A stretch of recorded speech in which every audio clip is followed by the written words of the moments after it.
Hello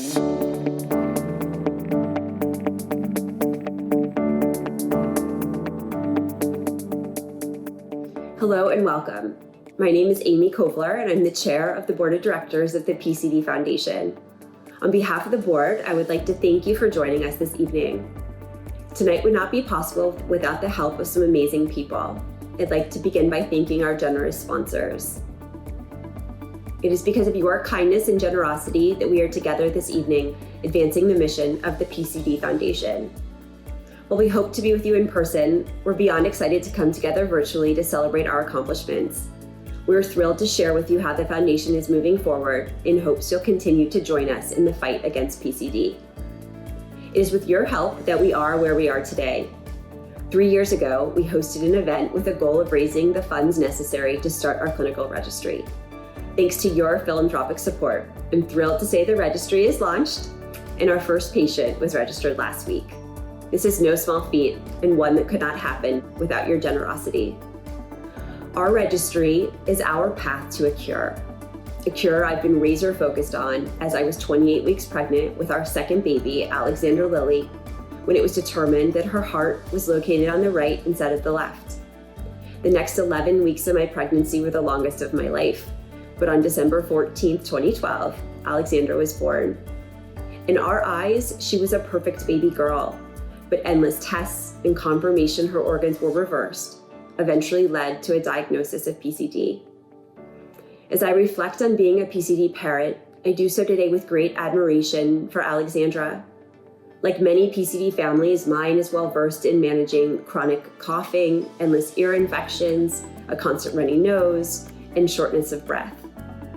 Shortness of breath, something now top of mind across the world. As a hallmark symptom of COVID-19, respiratory health is of the utmost importance. Each one of us is now acutely aware of what tightness in the chest or trouble breathing may feel like, and what that may mean for our long-term health and well-being. These last 9 months have challenged all of us greatly, but they have also given me an incredible insight to what some of my daughter experiences on a daily basis. Thankfully, Alexandra's amazing. She just made the gymnastics competitive team and is a great student. However, at the age of 8, she's had 9 ear surgeries and slowly diminishing lung capacity. This is scary, yet I know the work of the PCD Foundation is making a difference in her life. They are committed to finding a cure, and I know with your philanthropic support to enable their efforts, this will happen in Alexandra's lifetime.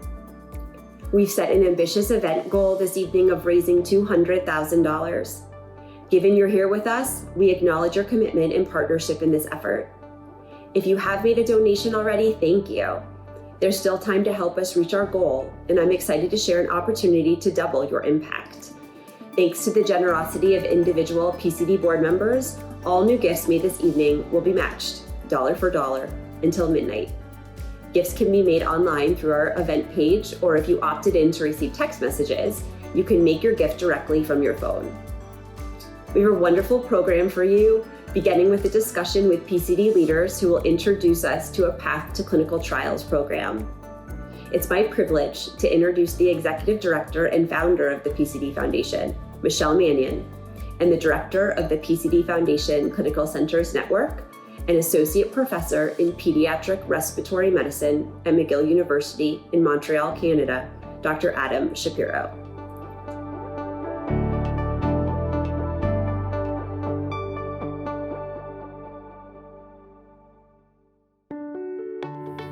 Thank you so much, Amy. And now it's my pleasure to introduce Dr. Adam Shapiro.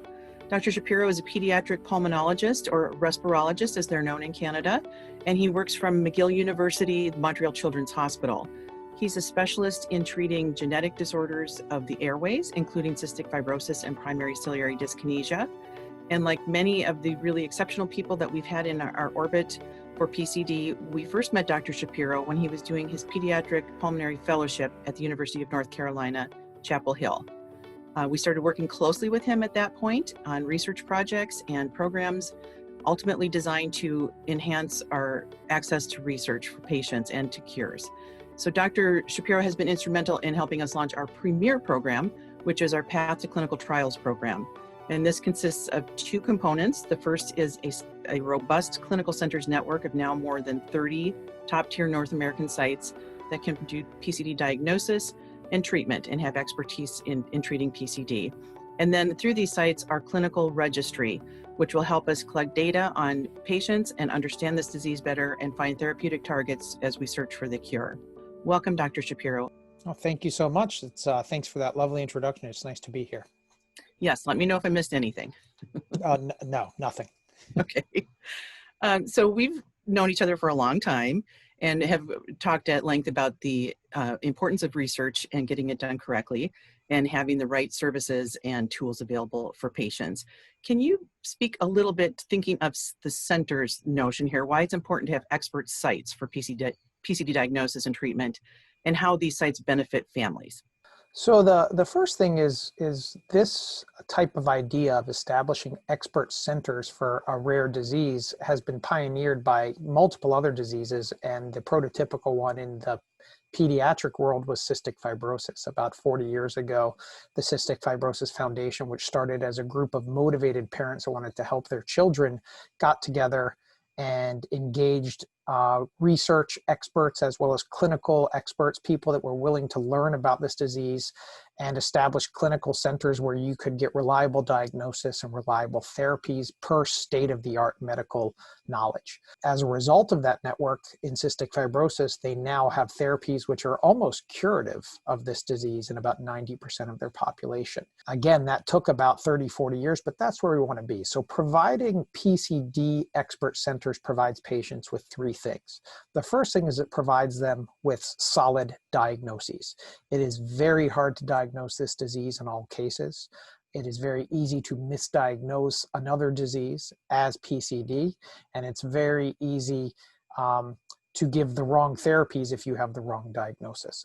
The second thing we want people to have is access to therapies that we think will be beneficial. This is not a one-size-fits-all disease. There are some people that do better with some therapies than others, and this disease is different from cystic fibrosis and other chronic airway diseases. So we want people to go to centers where they can get the state-of-the-art knowledge on what therapies seem to work, what therapies may be harmful, and what therapies are most appropriate for their child or adult with this disease.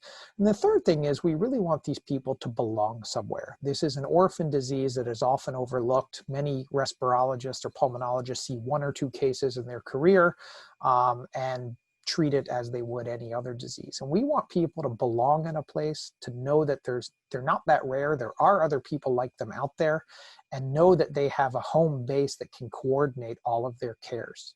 So you've established for us why centers are important. So now when we look at the package of the centers with a registry, can you speak a little bit to how that model is so important for accelerating research?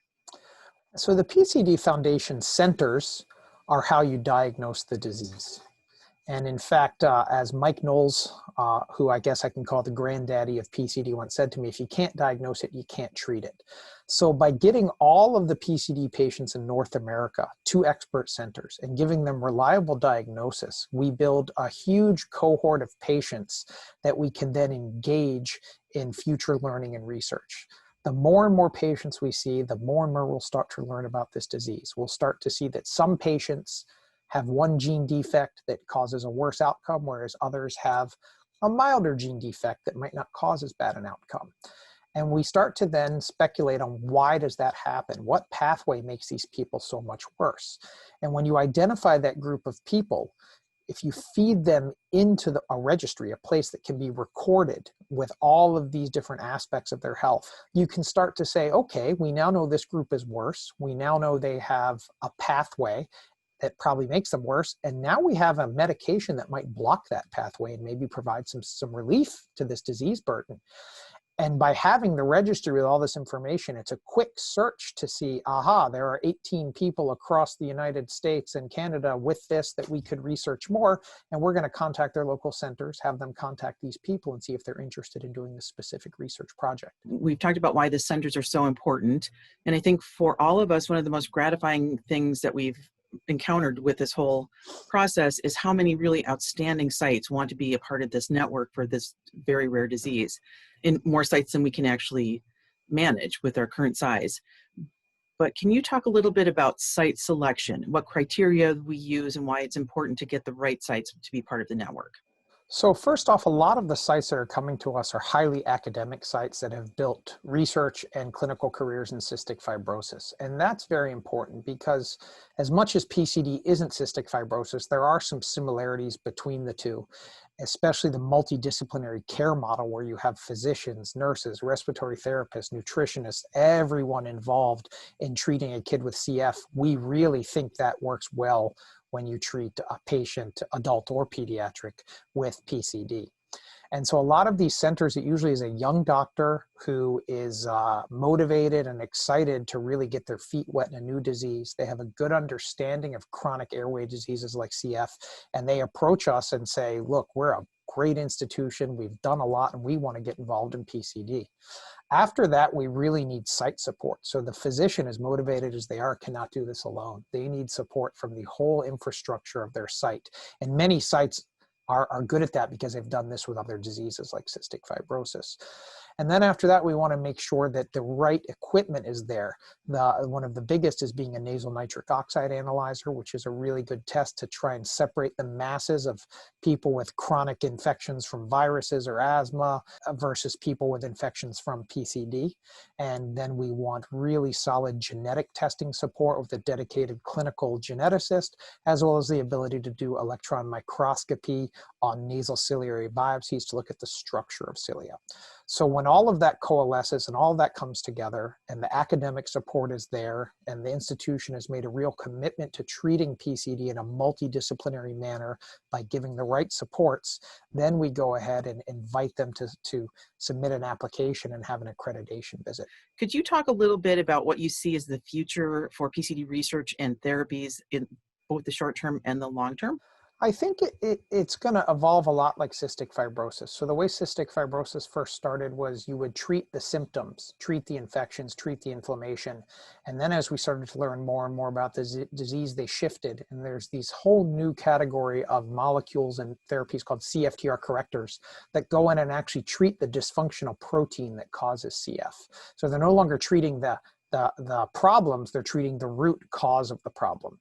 And I think that's how PCD is going to evolve. Over the next few years, we're going to see more and more research to treat the acute symptoms, something to decrease infections, inhaled medications called mucolytics that help to break up mucus and make it easier to cough out. The good news is a lot of the companies out there that we're working on mucolytics and different anti-inflammatories for cystic fibrosis are starting to now pivot to PCD now that most of the patients with CF, about 90%, have this treatment, which is almost curative. And they're approaching us, and we're working with the foundation as well as other members of the PCD research community to decide which of these agents are going to be most effective, because we want to do good research that's efficacious for patients. The long term, I'm hoping, is going to be just like cystic fibrosis, where we stop treating the symptoms but go and treat the root cause. And that root cause is going to be, hopefully, agents that can go in and improve ciliary function, perhaps stimulate ciliary beat, perhaps make cilia beat more in unison to actually propel mucus up. And eventually, the holy grail is some type of genetic therapy.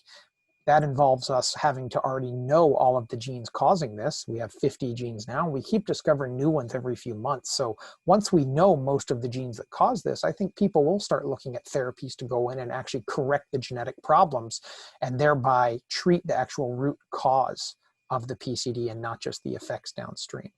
Thank you. I know that's what we're all hoping for, and hopefully in the very near future. Do you have any closing thoughts you'd like to share? Yeah, first off, I just want to thank all of the people with PCD that have been so active already in the PCD Foundation. We have learned so much about this disease in the last 15 years. It's just mind-boggling how much more there is to learn, though. And so I would plead with everyone who has a family member involved with this to be involved in research. don't do anything that makes you uncomfortable. But when people approach you about research, at least hear them out, listen to them, think of a way you can make this work for your family so that you can be involved in these projects, because that is the only way this will keep advancing. If cystic fibrosis patients hadn't been incredibly motivated to do all this research, we would never have the cures we have. So in a way, this is in all of our hands. We actually can do something about it. So please, please, please don't hesitate to get involved and at least explore the possibility of being in research projects. A small community, it's up to us. There is no one else that can do this research for us. So thank you so much for those thoughts. My pleasure. Thank you for having me. Thank you very much, Dr. Shapiro. Now I'd like to pivot just a bit and introduce somebody that's very special to the PCD community, Dr. Margaret Lee from the University of North Carolina at Chapel Hill. Dr. Lee has been involved with our group for many, many years and has been instrumental in really putting PCD research on the map in North America. Dr. Lee will be presenting a special award, and without further ado, here's Dr. Margaret Lee.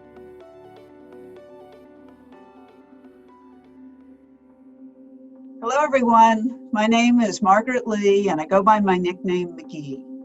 I am a recent addition to the PCD Foundation Board of Directors. It is my great pleasure to introduce Stephanie Davis, the recipient of the 2020 PCD Award. I know Stephanie quite well. 21 years ago, when Stephanie was finishing her pediatric pulmonary fellowship training, I recruited her to come to UNC and then mentored her as she launched her academic career. I remember attending a national scientific meeting with the then very young Stephanie Davis and telling her that soon she would be giving scientific presentations. And then I added, in fact, I predict that one day you will be leading the program. She looked at me in disbelief, but I could see the wheels turning. She did all of that and just kept going.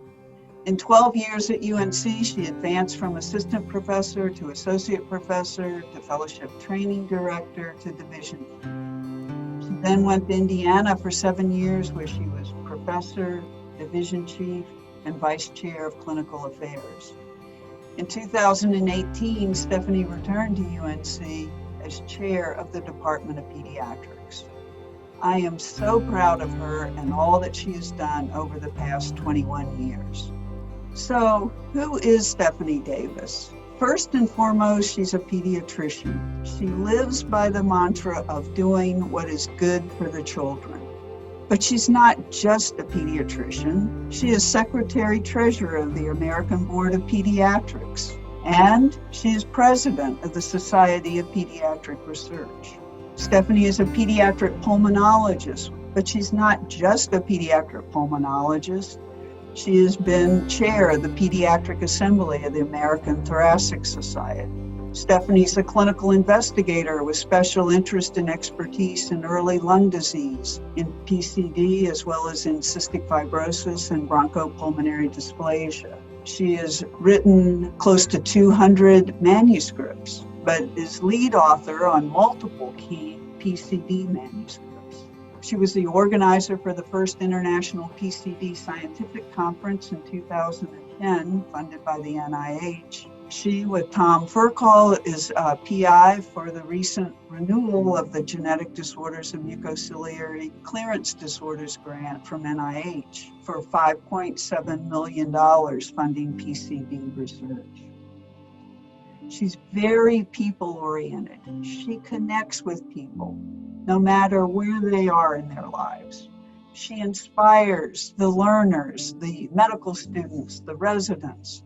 She motivates those of us who are older to keep going and pushing. She energizes everybody around her. She has boundless energy that is just contagious, and she networks. She knows who's going to work well together, how to bring out the most and best in everybody. Those people skills really define who Stephanie is, why she is so special, and how she's been able to accomplish so much. I am so sorry that this presentation must be done virtually. I know that each of you would thoroughly enjoy interacting with Stephanie in person. So, Dr. Stephanie Duggins Davis, I am very proud and honored to present you with this PCD award. PCD stands not only for primary ciliary dyskinesia, but also passion, care, and dedication. You are so deserving of this award. Thank you, thank you. I would really like to thank my former mentor and really great friend and collaborator, Margaret Lee, for introducing me. Dr. Lee is absolutely the reason I'm involved in primary ciliary dyskinesia care and research. She's been an amazing international leader that has advanced PCD care.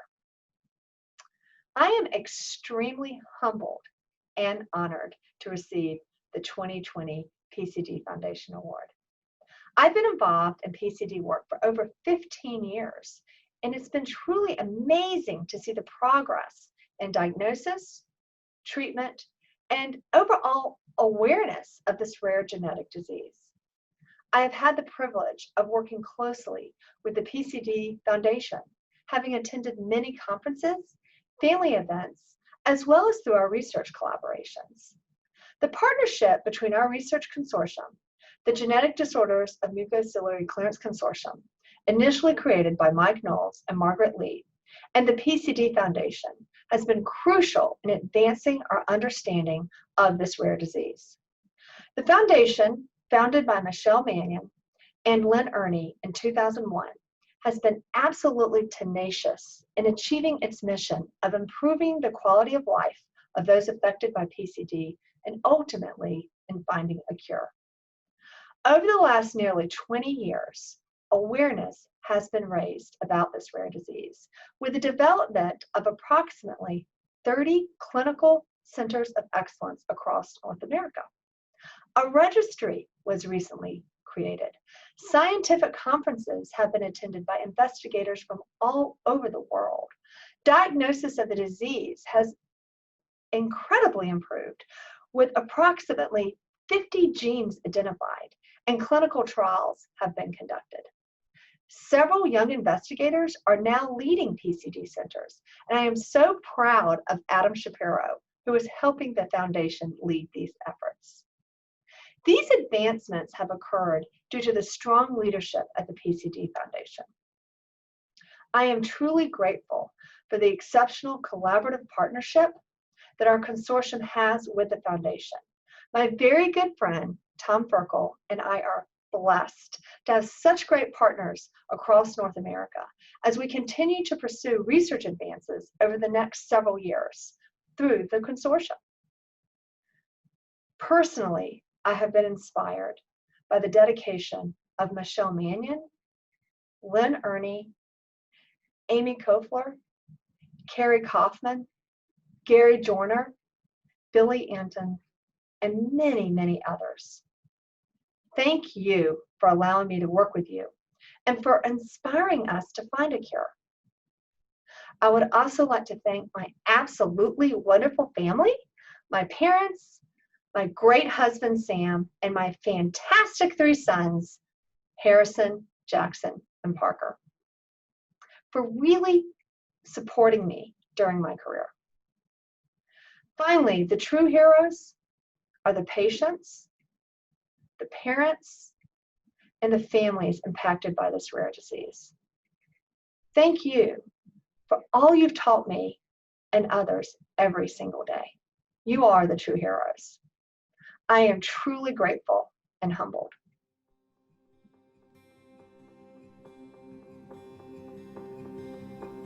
Congratulations, Dr. Davis. You've made such an impact on our disease, and we thank you for your partnership and endless effort to advance our mission. Next, we're going to share a video featuring some of our incredible PCD patients that are living with this disease and the providers that are tirelessly working on treatments.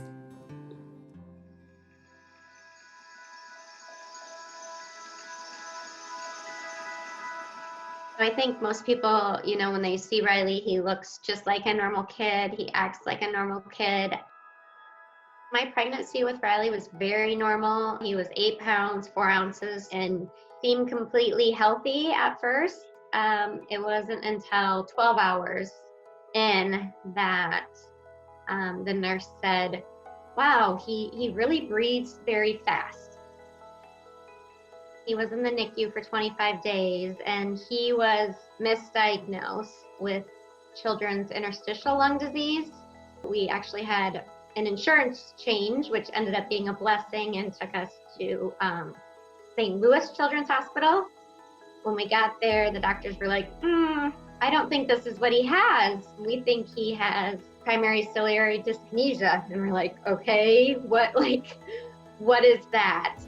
So basically the way I explain it to families, certainly when I want to do testing or diagnostic testing of their children, is I basically say it's a rare inherited lung disease where affected people are unable to clear secretions from their middle ear, their sinuses, and their lungs, which leads to a persistent infection.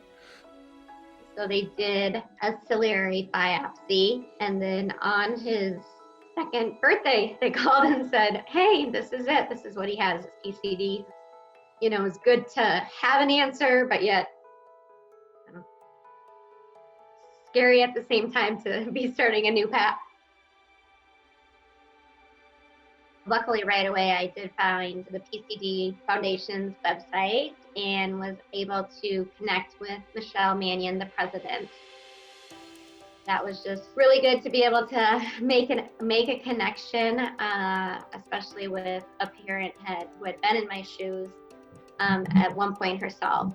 The PCD Foundation is the only voluntary health organization for individuals with primary ciliary dyskinesia in North America right now, and we are focused on accelerating research so that we can improve the quality of life for people with PCD and get treatments and cures.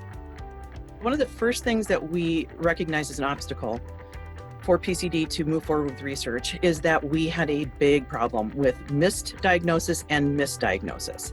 So we knew we needed to get a handle on the diagnostic problem right away. The key to treating any chronic disease is to make the diagnosis as early as possible.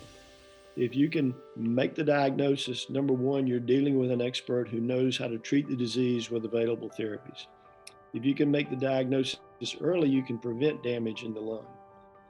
My parents started taking me to see an ear, nose, throat doctor at a fairly early age.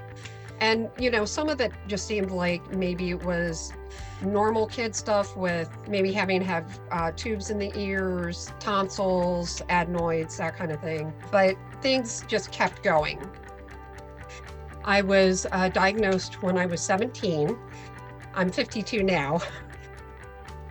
I just always felt like this is just how it is for me. And how do I find a way to work around it as best I can? I find now I'm having a little harder time with, coming to grips of not being able to do as much. I am currently being followed by the lung transplant team at Hopkins. You know, I'm getting closer to needing a double lung transplant. The hardest days are days that I almost just can't get out of bed.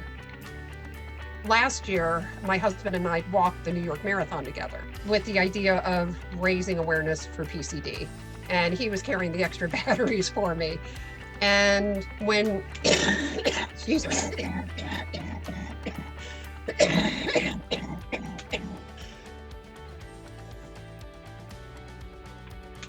Pardon me. So that's part of PCD for me. When we were engaged, I remember my husband just very lovingly looking at me, and he was like, so, you know, what's the prognosis for this disease? And I said, you know, just a little harder to breathe at times, you know, that's it. And, you know, he was very sweet. He said, you know, if I only had 3 years, you know, to be with you, you know, I want to be with you for those 3 years. Yeah.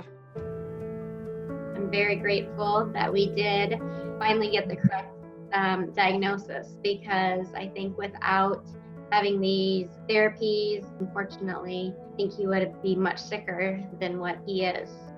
We made the decision as a board and as a patient advocacy group that it wasn't enough to just have treatments available for people. They had to be the best treatment and the most effective treatment, and to be actually helpful.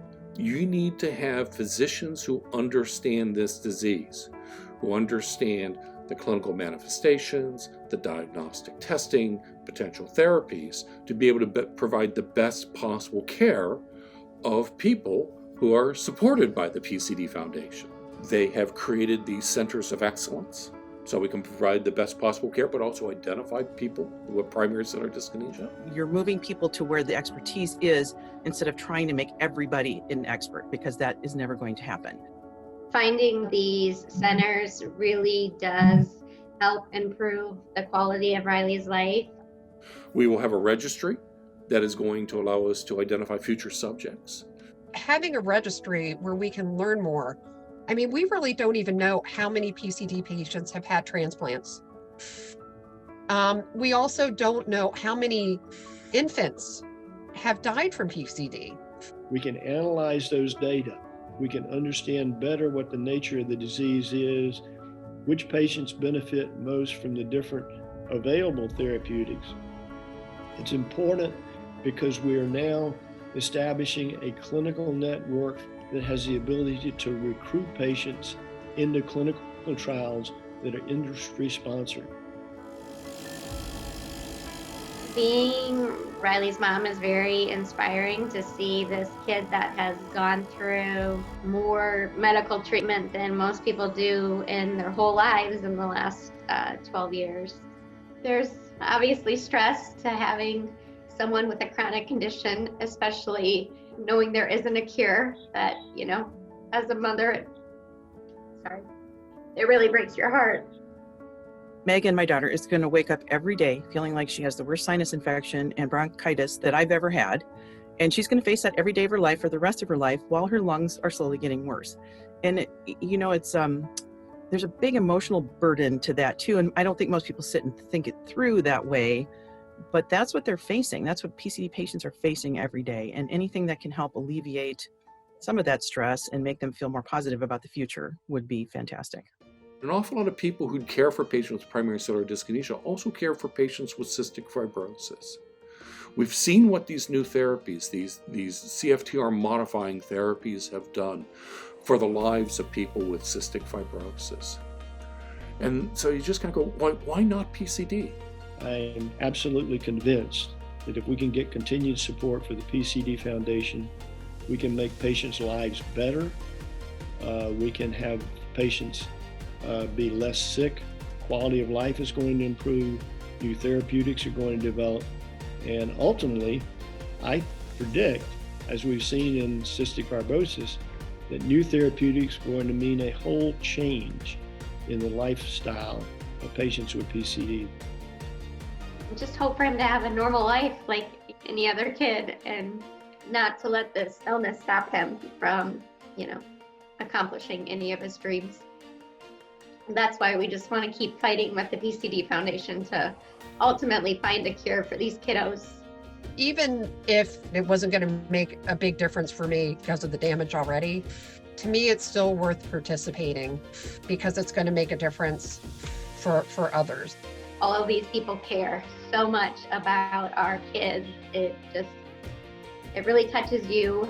We just appreciate any support that anyone can give to the PCD Foundation. We're going to clear the way for PCD patients to have better clinical outcomes, and that's going to be achieved through the PCD Foundation developing more clinical centers, more data collection by the PCD registry, and the development of better therapeutics through clinical trials at these centers. Clear the way for a brighter future.